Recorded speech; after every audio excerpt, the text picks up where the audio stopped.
Most people get this wrong. They think all CRMs are the same.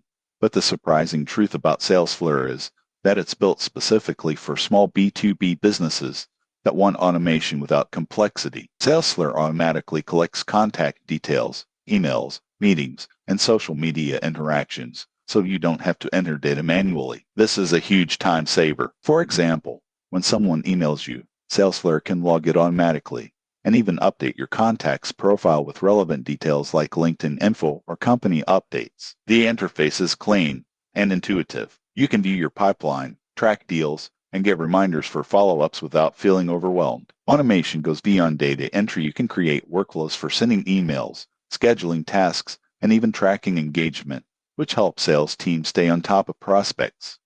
Another feature I liked is its integration capabilities. Salesforce connects with Gmail, Outlook, LinkedIn, and many other apps. This means your workflow stays centralized, and you don't have to switch between multiple platforms to keep track of leads. On the downside, Salesforce is best suited for small teams or businesses with simple pipelines. Larger enterprises with complex sales processes might find it less customizable than platforms like Salesforce. Pricing can also be higher than basic CRMs, so it's important to evaluate whether the automation features justify the cost for your team. In conclusion, Salesforce is perfect for small B2B businesses looking to save time with automated data collection, improve follow-ups, and manage a simple sales pipeline efficiently. Its clean interface and smart automation make it a strong choice for teams that value simplicity over complexity. Subscribe for more honest CRM reviews to help you choose the best tools for your business.